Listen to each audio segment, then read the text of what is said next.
Bienvenida, bienvenido. Estamos aquí en el quinto episodio de Con un pie en el estribo y estamos retomando lo que fue el episodio número 4, que ha tenido muchísimos elogios, muchísimos comentarios. Gracias por escribirnos y contarnos que les gustó. Mucha gente apoyando esta iniciativa de la lectura, de incentivar la lectura, y muchos lectores, flamantes lectores. Vamos a estar recibiendo unos audios de algunos lectores que nos recomiendan sus libros favoritos. Así que gracias de verdad. En el episodio número 5 de hoy vamos a estar respondiendo algunas preguntas muy específicas, muy concretas que nos estuvieron enviando ustedes. Y por otro lado, en un segundo bloque vamos a estar relacionando lo que es la lectura con la inteligencia artificial. Con la inteligencia artificial. Así que muy interesante. Esperamos que lo disfrutes y vamos allá.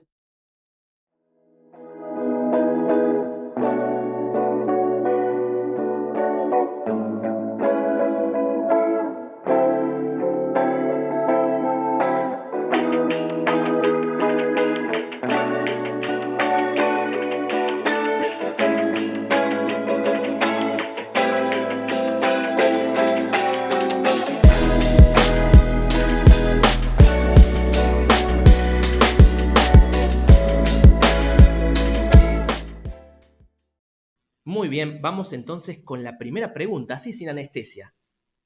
Hola Norma y Jorge, me llamo Sofía y tengo 9 años. Siempre escucho el nombre del programa Con un pie en el estribo, pero no entiendo bien qué quiere decir. ¿Me lo pueden explicar de una forma fácil? Así es, entonces la primera pregunta. Bueno, la verdad que me encanta una niñita tan curiosa detrás de este programa, ¿no? Con un pie en el estribo simboliza, digamos, esta etapa de la vida donde los jóvenes están sobre sí mismos, en este caso, a la largada de la vida. O sea, en la adolescencia ya se dejó de ser niño, tampoco se es un adulto, pero están explorando esta etapa para afianzar una identidad saludable, productiva, capaz de resolver conflictos, de enmarcarse en la realidad. Entonces, con un pie en el estribo es como decir, como si fuera también con un pie en el acelerador o con un pie en el pedal, o sea, cuando estás a punto de hacer la largada en la vida. Y en la adolescencia, la largada es diferente, por supuesto, en cada adolescente. Es una etapa totalmente revolucionaria en cuanto a la parte biológica, psicológica. Dentro de la familia los padres se quejan mucho de la adolescencia porque a veces hay conductas de rebeldía, conductas de desacato, digamos, a la autoridad, porque de pronto ese hijo que obedecía sin chistar dejó de obedecer, además empezó a criticar a sus padres, o sea, sus ídolos, empezaron a tener más pie de barro, digamos, empiezan a ver a los padres diferente, pero ese es un proceso saludable, porque ¿eso qué significa? Que el adolescente está marcando la búsqueda de su autonomía, de su vuelo propio, y los padres tienen que aceptar que ya esa relación digamos así, de obediencia, los chicos ya tienen que tener su propio criterio, sus propios juicios de valor, sus propios intereses. Entonces, con un pie en el estribo es un símbolo, digamos. Y además en Oriente el caballo muchas veces la impulsividad y el jinete es la conciencia de uno mismo. O sea, yo como persona, mi espíritu, mi alma, mi inteligencia tiene que controlar mi impulsividad, que es la energía que yo tengo para ir en la vida, ¿no? O sea, entonces la imagen del caballo, ¿no? Y arriba el jinete. Y el pie en el estribo es un elemento de confianza que le da el jinete, ¿no? O sea, marcarle al caballo quién manda. Qué interesante. Esperamos, Sofía, entonces que haya quedado más o menos respondida. Es, en resumen, entonces decía Norma, una metáfora que tiene que ver con la vida y con una nueva etapa que quizás va a empezar. Y le pusimos así a este segmento, a este programa, podemos decir, porque queremos dar consejos, recursos y elementos para ayudarles especialmente a los jóvenes. Yo digo los jóvenes hasta 100 años, pero vamos a ver, pero ayudarlos a afrontar las decisiones que vienen para nuevas etapas en la vida, ¿no es cierto? Así que ¿Querés agregar algo más, Norma? No sé si había otras preguntas. Sí, aquí tenemos Bárbara, de 15 años. Dice, ¿cómo hago para darme cuenta si mi relación con mi novio es tóxica? Qué Mm. pregunta difícil, ¿eh? Sí, es una pregunta bastante compleja, pero digamos que un primer indicador de las relaciones saludables sería el respeto a la propia libertad, a la propia individualidad. Eso es muy importante en una relación juvenil, que las personas se comuniquen claramente sobre sus gustos, sus intereses y acuerden de manera conjunta los espacios, los intereses, las cosas que van a compartir. O sea, una relación tóxica, la característica muchas veces es el control. Es como que la persona controla lo que hace el otro, le controla el teléfono, le controla con qué amigos juntarse, le controla la manera de vestirse, controla, bueno, las relaciones que rodean a la persona. Y eso no es saludable porque el amor es la libertad, es dejar ser, eso es el amor. El control, el sentido de pertenencia de una persona no es un objeto, una persona tiene vida propia y lo más bonito del amor es embellecer y hacer crecer a esa persona, no controlarla, asfixiarla, eh, ¿cómo sería la palabra también? Empobrecerla. Otro rasgo es la descalificación a veces constante de los aspectos negativos, por ejemplo, estás gorda, sos torpe, no sabes hacer nada. O sea, esa también es otra característica tóxica, digamos, de una relación. La descalificación constante, el control, el uso de las palabras ofensivas, o sea, en un lenguaje poco acorde a lo que merece una jovencita o un chico, ¿no? Porque es mutuo eso, ¿no? Y también es muy importante que ellos se comuniquen con confianza, con respeto, con confianza, con la verdad también. Siempre es importante en una relación no esconder cosas, ir con la verdad por más dura que sea. O sea, por ejemplo, los padres de uno de ellos pelean mucho, o uno de los padres perdió el empleo, o uno de los padres tiene un problema de adicción. Bueno, si se llega a conversar siempre desde la verdad, porque la relación debe ser un punto de apoyo y de crecimiento. Entonces yo daría como pautas para esta jovencita que tenga cuidado, bueno, en el excesivo control, en el uso de un lenguaje poco feliz y en el malestar interno que ella empieza a tener, porque bueno, ella a lo mejor siempre compartía con las amigas el vóley o la pileta o ir a un club y de pronto la persona le dice, no, hoy no vas, no jugás, a qué hora salís, a qué hora entrás, bueno, bastantes indicadores poco felices. Excelente. Y me parece súper apropiado, Norma, muy enfocado, está bueno estos factores para tenerlo en cuenta. Y también pensaba, hacía una autocrítica, todos en la etapa del enamoramiento, a lo mejor algún grado de toxicidad tenemos por esto de que nos estamos conociendo y es como que la querés todo el tiempo para vos a esa persona, ¿no? Entonces, quizás es normal que al principio algo de toxicidad haya, pero es importante que eso vaya madurando y vaya decantando esta toxicidad se vaya acabando, ¿no es cierto? Me parece que ahí yo te aclararía esto. Cuando uno se enamora, el primer amor, es como que estás hipnotizada. O sea, realmente Cupido, como es un ángel que tiene los ojos vendados. O sea, cuando uno se enamora, es como que uno deja de ver a la persona como es y de pronto esa persona es el todo, pasa a ser el todo. O sea, te surge un sentimiento de fascinación, de hechizo, de admiración por esa persona y bueno, te ocupa las 24 horas del día y ese primer amor, digamos, está muy comprometido con la intensidad, digamos, y es importante ese tipo de experiencias. Se puede volver tóxico con las otras características que decíamos, pero el amor siempre es uno ve cualidades que el mundo no ve. Muchas veces los padres advierten, mira, no me gusta que salgas con ese pibe porque hace 3 veces que ha repetido el año, por ejemplo. Pero la piba ni tiene en cuenta eso. O no me gusta ese pibe porque, bueno, no tiene hábitos, digamos, de estudio o no tiene intereses futuros laborales. Entonces los padres como que por la experiencia, por el querer a su hija, le dicen, le van marcando algún rechazo. Pero bueno, a veces eso obra en contra, porque es tanto el sentimiento de amor por ese chico que se deja de ver la realidad y la chica se apega más. Entonces los padres tienen que tener cierto tacto, diría yo.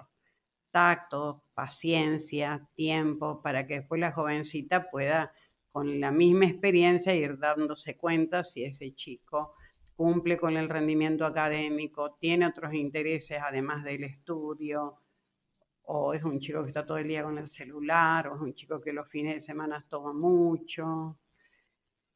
Y bueno, no es fácil a veces ese primer amor, pero es importantísimo y deja una matriz en las personas. En todas las personas el primer amor deja un sello, un sello que lo hace único, ¿no? Es el despertar. Muy cierto. Ahí me acabo de acercar Jorge, repregunta Bárbara de 15 años, de la que estábamos hablando recién, repregunta y dice, ¿y cómo tengo que hacer, Norma, si mi novio tiene ataques de pánico? Quizás lo de la toxicidad viene por ese lado, ¿no? ¿Qué tengo que hacer? Dice, porque tiene ataques de pánico. Bueno, lo primero que ella tiene que hacer es un poco saber si el novio buscó ayuda. Siempre el ataque de pánico hay que consultar a un profesional porque están comprometidos muchas sintomatologías físicas, o sea, taquicardia, sudoración, un miedo inminente a la muerte, una inseguridad emocional tremenda. Realmente la persona en ese momento cuando tiene pánico, o sea, está fuera de sí. Y ella, digamos, la noviecita, bueno, lo debe acompañar y, bueno, debe hacerle recordar la importancia de la medicación, porque a veces los adolescentes toman la medicación unos días, después la toman a cualquier horario, se olvidan, ¿no? Entonces ella, una de las formas es la regularidad en el tratamiento, eh, no, tratar también de a lo mejor de compartir momentos, digamos, con un tinte más agradable, más optimista, si estás leyendo un libro, que sea un libro más inspirador que trágico, si estás viendo una película, bueno, que sea una película de sentido del humor y no una película dramática, o sea, el contexto emocional, ella puede aportar un contexto, digamos, de confianza, de esperanza, de superación, porque ahí la emoción básica del pánico es el miedo, o sea, hay un resorte emocional del miedo. Y bueno, hay una historia en esa persona, ¿no? Qué importante entonces esto del consumo de material positivo, o sea, consumir cosas que te hagan bien. Ver con un pie en el estribo, básicamente, eso seguro que te va a hacer bien, ¿no? Pero estaba pensando, quizás el primer paso, si todavía no está en tratamiento el novio, es que habría que ir a ver a un especialista, un psiquiatra, seguramente, ¿no, Norma? Claro, primero yo siempre aconsejo al médico de familia, el clínico que lo conoce, o sea, que conoce la historia de salud del pibe o de la piba, y después él va a marcar si es necesaria la interconsulta con el psicólogo, con el psiquiatra y bueno, los ejercicios de respiración, de relajación, focalización de, bueno, de otro tipo de visualizaciones para salir de ese proceso cognitivo, ¿no? Porque es todo la mente de él que lo... Hay ese poeta inglés, Blake, que dice que uno con la mente puede hacer un infierno o puede hacer un paraíso, con tu mente. Qué bárbaro, ¿no? Vamos con la última pregunta. Jorge, ¿estamos bien? No, no dijo más nada Bárbara, ¿no? Excelente. Bueno, esperemos que más o menos responda, ¿no? Seguro que pueden volver a enviarnos, si todavía quedan dudas, nos pueden volver a preguntar, ¿no? Vamos con la última. Roberto, de 18 años, dice, mi novia me engañó. Qué macana. Mi novia me engañó. Se fijó en un compañero. ¿Cómo olvidar ese engaño? Dice. Qué difícil. Bueno, yo creo que es difícil porque en la adolescencia los sentimientos son muy intensos. El enamoramiento es muy, ¿cómo te puedo decir? Está muy comprometida la persona en el enamoramiento, de manera que el engaño con una persona un igual, primero que es muy frecuente, porque como que los adolescentes también son lábiles. Entonces, ayudarlo a que es una experiencia humana, que como dijimos, las personas son libres, él no la puede obligar a la novia a que lo quiera, a que lo vuelva a elegir. Y bueno, es un duelo, o sea, es un proceso de alguien que en un momento es importante, que va a dejar de serlo porque no nos valoró, porque no nos cuidó, porque no vio todas nuestras propias condiciones, pero no se acaba el mundo ahí, no se acaba el mundo ahí, o sea, esa persona, hay otras personas que te pueden querer, cuidar, incentivar y darte, ¿cómo te puedo decir? Un sentimiento de amor mucho más rico, más productivo. No se acaba el mundo si alguien nos abandona, o sea, no se acaba el mundo si alguien te es infiel, no se acaba la vida ahí. Es una experiencia muy dolorosa, pero las personas tienen recursos para salir, las personas, es como si vos estás tocando timbre en una puerta. Bueno, tocas un timbre, lo usual es que te abran.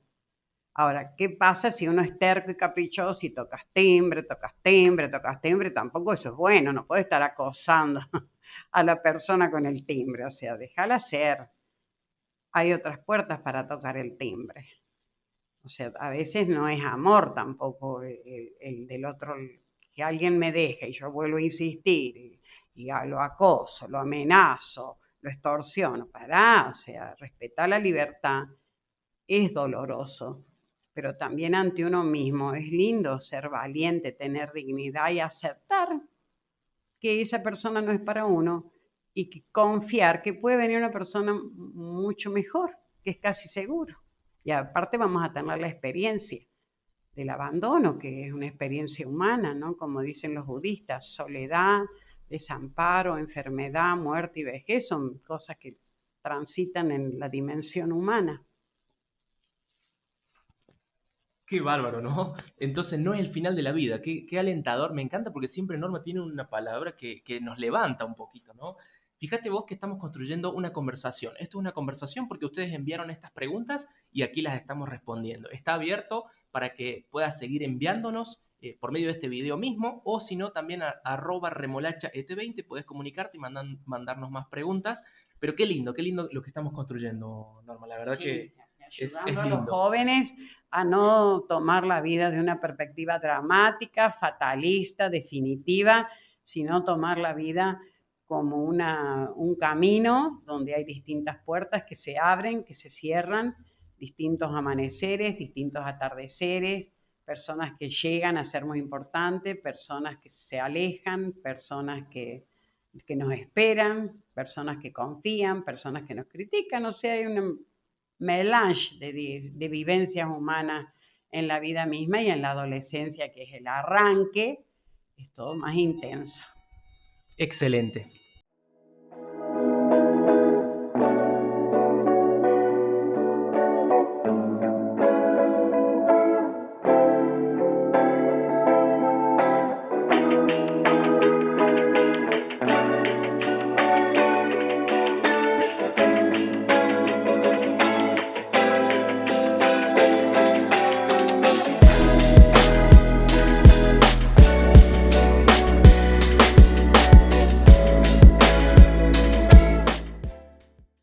Bueno, vamos para el segundo bloque. Vieron qué interesante que estuvo, ¿no? Además, queríamos comentarles que si vos querés venir a charlar con nosotros personalmente o te parece que tu historia de vida está buena para ser contada, también comunícate con nosotros y estaremos recibiéndote. Bueno, para este segundo bloque vamos a estar charlando sobre la inteligencia artificial y la inteligencia humana y cómo se relacionan entre sí en cuanto a los futuros cambios que va a tener la narrativa, ¿no? Porque hablamos de lectura, de escritura. Entonces, ¿qué cambios va a generar y está generando ya, o porque ya llegó ya en la narrativa? Así que ahí vamos a escuchar qué nos comparten Norma y Jorge. Un placer.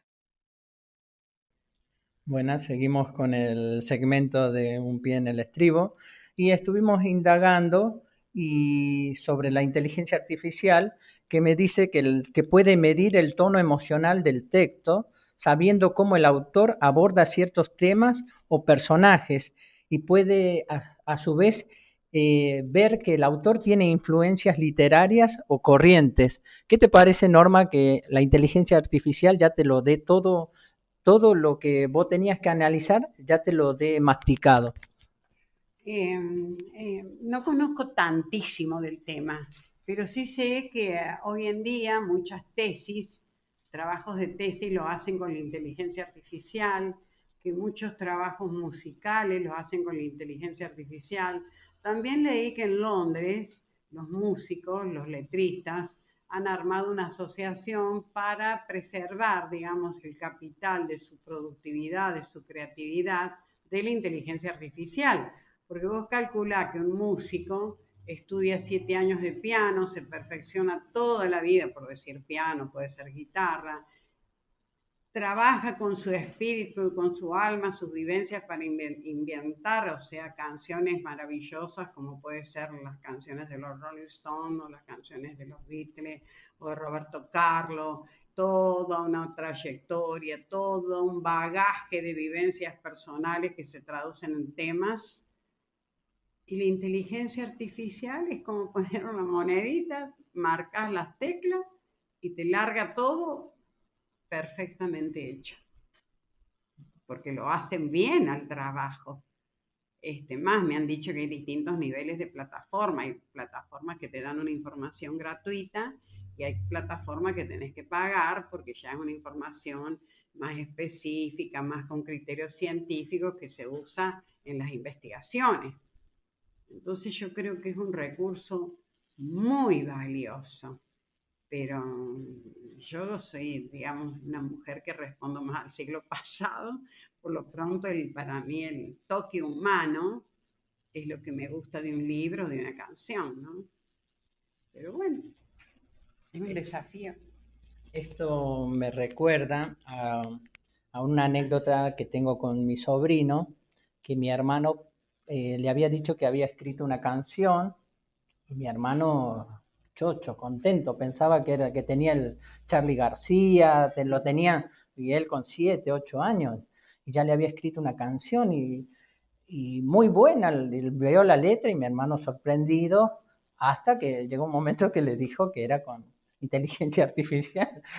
Quedaron todos como, no sé, porque él capacidad tiene para escribir, pero era un tema sí, muy elaborado, claro, mi hermano se había hecho ilusiones con su nuevo Beethoven o Charly García, pero es lo que tiene, que la diferencia uno no puede, si uno no está, si no conoce, no sabe cuál es la verdad y cuál es la inteligencia artificial, cuáles se mezclan por un momento y eso es, para mí, es como que desvirtúa el pensamiento de las personas, porque también estuve viendo y estuve analizando un libro de Kundera, La insoportable levedad del ser, y te lo muestra como te dice que tiene una narrativa para cuestionar la realidad y la percepción de la verdad. Esa es la forma que tiene Kundera de escribir, pero eso no lo tendrías que buscar vos, que mientras lees al autor, vos sos el que tenés que descifrarlo, no que te lo dé la inteligencia. Ese me parece que es un tema como que no me gusta ahí porque deja el pensamiento de la persona, no lo, no lo acomoda a la situación, al libro o al autor. No sé si... Mira, se me está viniendo una metáfora a mí en mi cabeza que es fantasiosa. Una cosa es un árbol en la vida real y otra cosa es un árbol de plástico. O sea, el árbol de la vida real, el que tiene vida, tiene, digamos, raíces profundas, troncos, ramas, hojas y un cerebro humano que trabajado, digamos, desde la educación formal y después desde la educación informal con buenos hábitos de lectura, esa persona tiene un criterio o tiene categorías para cuando lee una novela, un poema, un problema, va a tener un discernimiento, esa inteligencia, como para saber, como decís vos, bueno, quién influyó en la obra de Kundera, qué tipo de libros leyó él de adolescente para escribir como escribe, o qué libros leyó Borges cuando era chico, a qué acceso de qué biblioteca tuvo él o Cortázar para escribir los cuentos que tuvo. Y a mí me parece que ahí la inteligencia artificial nos da como recetas, como si fuera la receta de cocina, perfecta, pero bueno, hay que hacerla la cosa. O sea, ¿viste? Una receta está bien hecha, te puede inspirar, pero otra cosa es hacerla propia de la propia vida tuya. Me parece que es un vínculo experiencial, vivencial muy rico. El uso de la inteligencia artificial en una persona que tiene una cultura, digamos, media superior, que el uso de la inteligencia artificial con una persona que tiene un nivel más mediocre. O sea, me parece que una persona más mediocre se va a sentir fascinada, o sea, no sé, fascinada, pero una persona con inteligencia propia va a poder ahondar o vincular ciertos aspectos de análisis de la realidad con más sentido común, diría yo, y con más disfrute, como siempre. La lectura es un disfrute y la inteligencia artificial también puede ser un disfrute, un desafío. Acá lo que encontré también dice que la inteligencia artificial puede ser autora de una obra literaria y que el autor Rie Kutnan obtuvo el premio Akutagawa, que la novela incluyó textos generados por inteligencia artificial. Entonces, eh, la pregunta es si emociona una inteligencia artificial en una narrativa. Y yo diría que sí, que te debe de emocionar porque es un relato el de la inteligencia artificial y los personajes deben generar, como yo digo, una emocionalidad y además un tomar partido de los distintos personajes y de la trama. Pero no sé, o sea, todavía no conozco tantísimo como para poder, digamos, dar así un criterio. Yo creo que la inteligencia artificial es una herramienta más para el ser humano y es una herramienta que puede ser muy valiosa y muy enriquecedora en determinados tipos de personas. Y debe ser una herramienta muy poco valiosa si la persona es pobre intelectualmente, porque siempre va a estar haciendo como lo mismo. O sea, no sé, no sé cómo las vivencias de esas personas se vinculan con la obra que hace la inteligencia artificial. O sea, una cosa es hacer una tesis de una licenciatura pulmón y otra cosa es hacer que te la haga la inteligencia artificial. Las dos tesis deben estar bien hechas, o sea, la pulmón y la otra. Pero una es como si fuera un robotito, digo yo, o sea, pero está bien hecha. Es todo un desafío, por eso hay muchos profesores o mucha gente que está teniendo como una llamada de precaución o de alerta, ¿no? Pero bueno, por otro lado, creo que es una herramienta que enriquece, porque cuántas veces a lo mejor un pibe tiene acceso, le gusta lo que está haciendo y de pronto va a los libros, de pronto él mismo dice, ah, no, quiero ver más esto, quiero ver más esto, y bueno, entonces es una herramienta que puede tener distintos disparadores, diría yo, en cada persona, ¿no?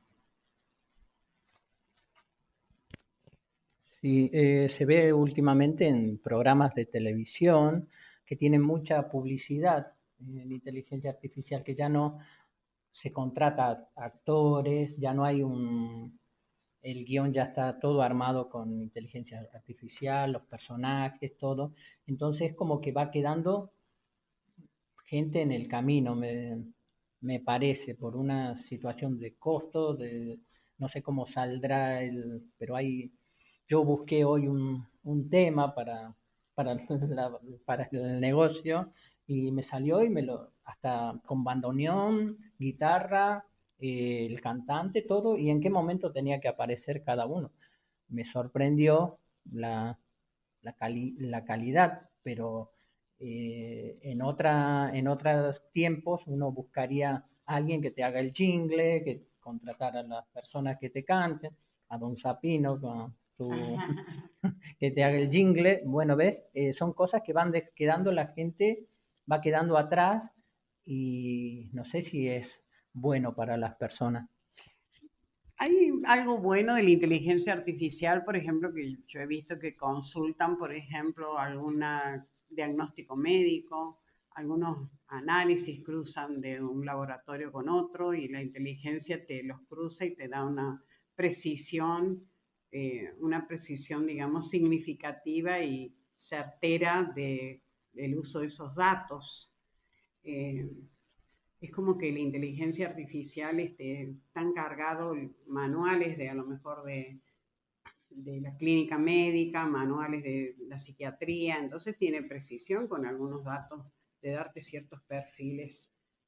Y lo que yo valoro es la rapidez, o sea, es una cosa que vos pones los datos y en unos minutos ya tenés las conclusiones.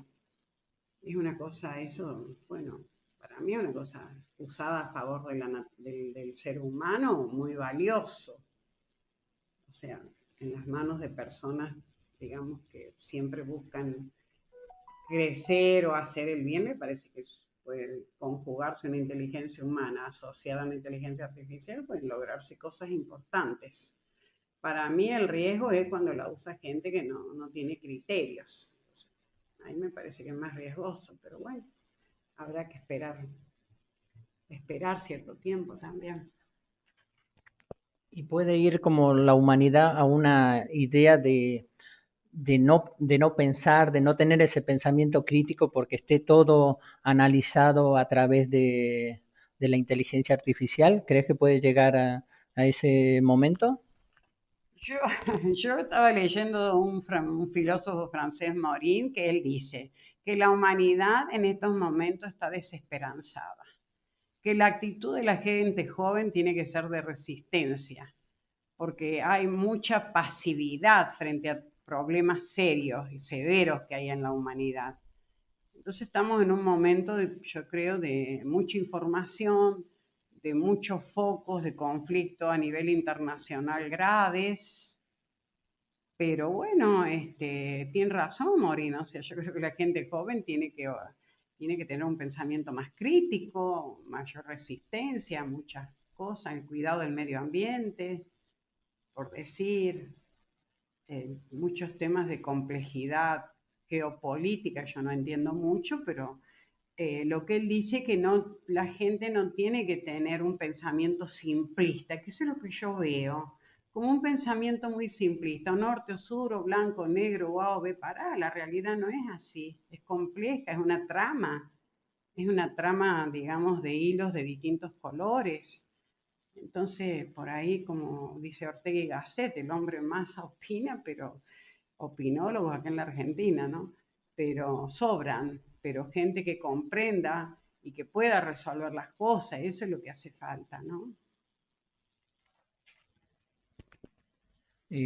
Ojalá que siempre el pensamiento crítico siempre esté por encima de cualquier inteligencia artificial, que uno tenga esa curiosidad siempre de buscar, de analizar, de no dejarse llevar por una sola respuesta, sino intentar y buscar otras respuestas, o quizá hay una sola, pero siempre teniendo ese pensamiento que nos va a llevar a, a pensar de otra manera, digamos. Claro, a tener una coincidencia en lo que es la condición humana, cuidar la vida, honrar la vida, respetar la vida, estés donde estés. Eso es lo importante, ¿no? Y bueno, yo creo que nosotros, nuestro pequeño espacio de con un pie en el estribo, lo que busca es un poco alertar o alentar, acompañar, y muchos jóvenes nos han enseñado cosas a nosotros, ¿no? O sea, a mí me quedó muy claro lo de Francisco. Una persona tiene un promedio de 80 años de vida, imagínate, a los 20 años, ¿cuántas veces te podés equivocar? No es una tragedia, te quedan 60 años por delante. Entonces, El otro pibe cuando dijo, bueno, estaba mal, ¿qué hizo? Hablé, pedí ayuda. Y bueno, hay chicos que se reactivan y se integran y toman la posta para una vida más saludable y alentadora y productiva para ellos mismos, y ellos contagian a su vez a otros chicos, ¿no? Que eso también es lo lindo del ser humano. El ser humano vive en comunidad, no vive solo. No, el individualismo no te sirve. Es una buena reflexión y además no estamos en contra de la inteligencia artificial, solamente que busquemos cada uno nuestro pensamiento, nuestra defensa al medio ambiente, al amor, a la familia, a la gente mayor, cosas que nos hagan engrandecer el alma, y esa es la única solución para estar en un mundo un poco más lindo, más sano. Exacto. Hay un mundo con esperanzas, con confianza, y por suerte siempre hay gente que pone la posta, digamos, y contagia, ¿no? Yo creo que eso siempre está, siempre. Y aparte están los libros que siempre te incentivan, o las biografías o las experiencias de personas que siempre van más allá que nosotros.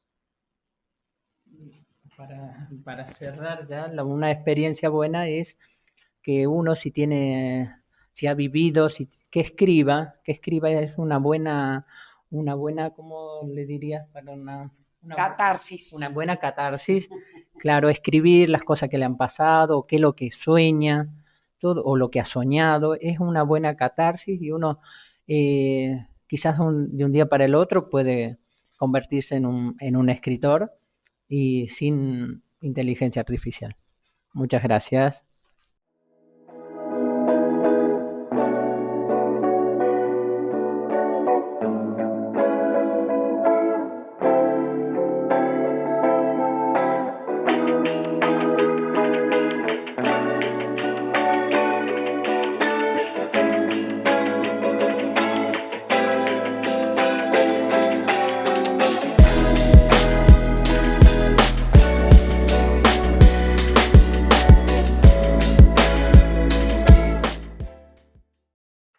Bueno, a modo de conclusión, yo lo que diría es lo siguiente.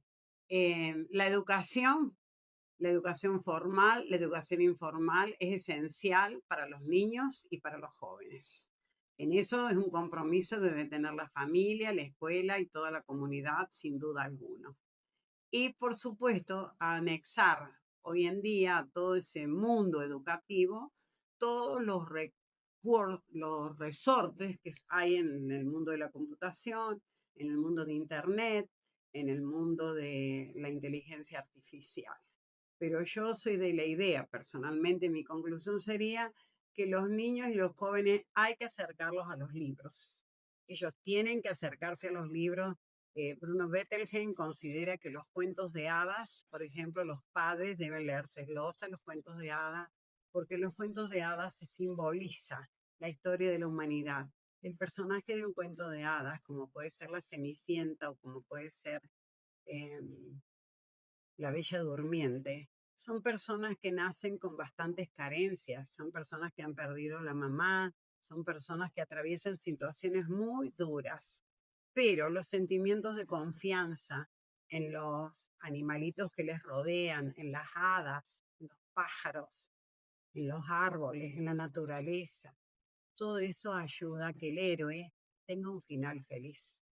Y en el fondo, nuestro camino por la vida es como una historia personal que cada uno va a dibujar a su manera. Y una cosa es contar una historia en blanco y negro o en gris con finales dramáticos, y otra cosa es empezar a contar historias donde el dolor está, donde la tristeza está, donde el abandono está, pero también están los recursos de la confianza que te la brindan los buenos padres, los buenos educadores, los buenos amigos, los buenos momentos, y en eso sería la conclusión. Bueno, y mi conclusión con respecto a la inteligencia artificial sería que si la narrativa me emociona, entonces la tengo que usar y mientras sea, sí, porque es lo que nos toca en este momento y no se puede desaprovecharlo. Pero siempre queda un buen libro, el texto, el papel, esa cosa que uno ya lo tiene incorporado de niño y que, bueno, se nos hace difícil dejarlo, pero mientras emociones, todo lo que sea narrativa, bienvenido sea. Muchas gracias.